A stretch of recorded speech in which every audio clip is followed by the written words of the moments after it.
Robert Pickton was born on October 24, 1949. He is a former pig farmer from Port Coquitlam, British Columbia.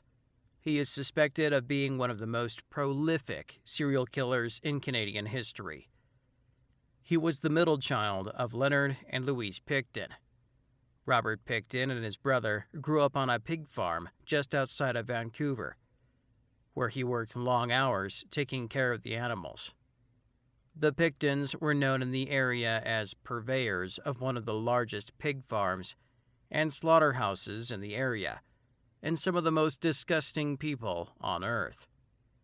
They were raised by their mother and inherited the entire farm when she died.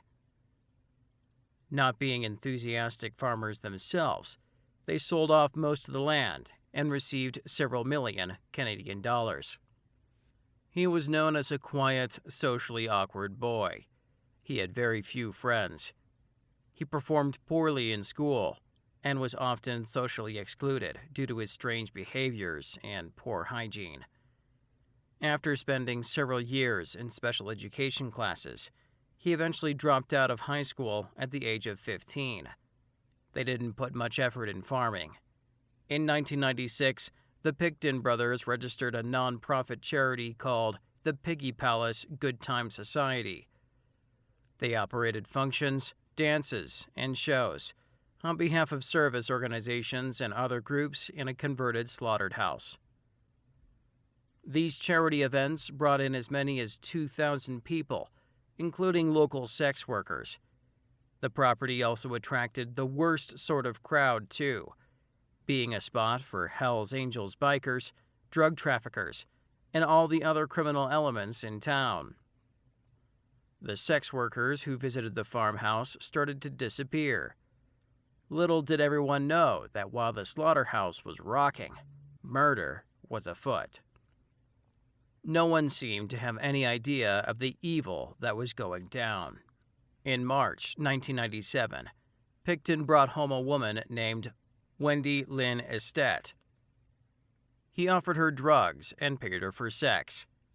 After the sex, she noticed weird restraints and weapons in the kitchen. Suddenly, Willie was behind her and trying to force her into handcuffs.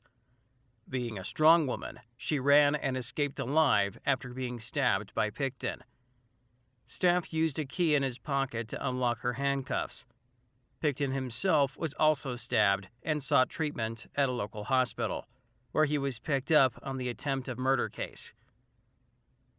However, because she was a sex worker and had drug addiction, her testimony was found unreliable, and Pickton was never charged.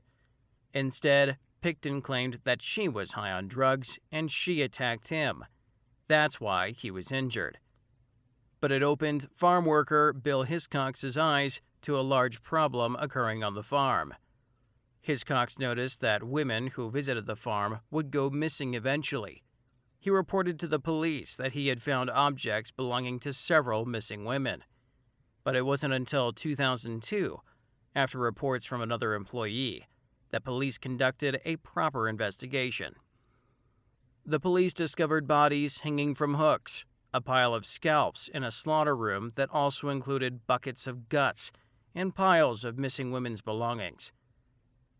They discovered a garbage can containing the head, hands, and feet of Mona Wilson, a freezer with buckets containing the head, hands, and feet of two women, Serena Abastway and Andrea Jonesbury.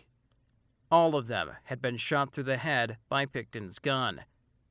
2 jawbones of Brenda Wolfe and Maureen Frey were also found. A rib bone was also found on his property. The search of the farm revealed DNA evidence of at least 26 women, all of whom had been reported missing. Originally, Pickton was arrested on 2 murder charges. Soon, 3 more murder charges were added, then a 4th. Eventually, by 2005, 27 murder charges were connected with him. Although they decided to prosecute him for only 6 murders.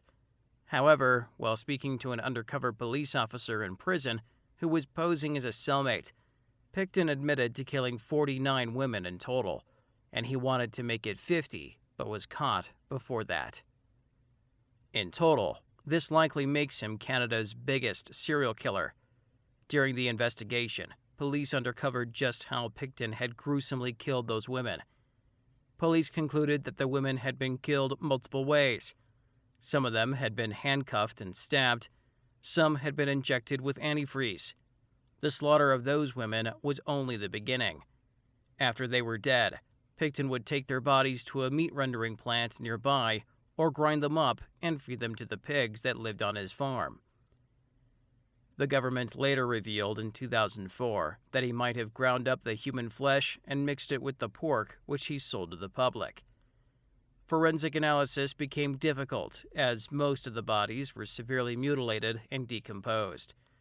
It took nearly $70 million to sift through all the soils and fences on the property. On the 30th of January 2006, his trial began in New Westminster.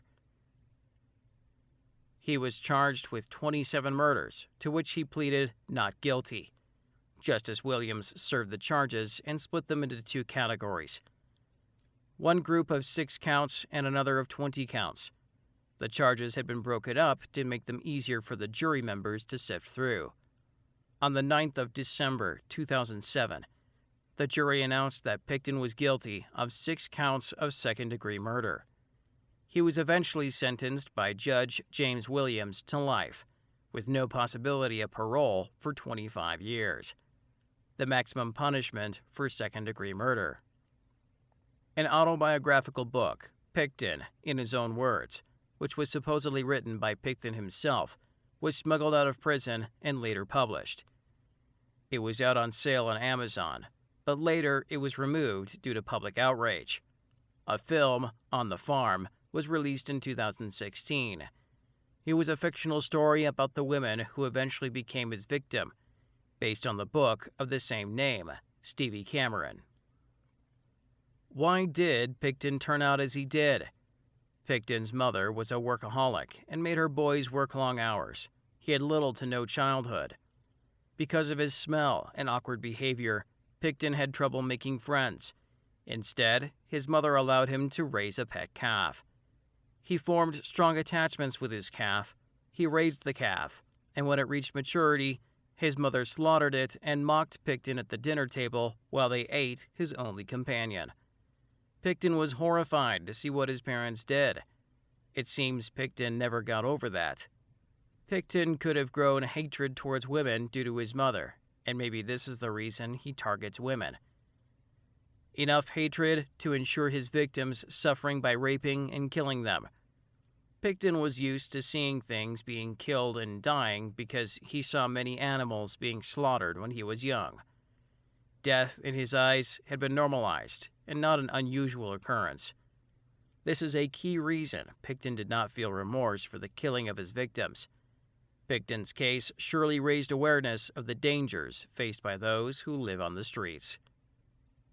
That's all for today's video. Don't forget to leave a like, subscribe, and hit the bell icon to be notified of our next ones.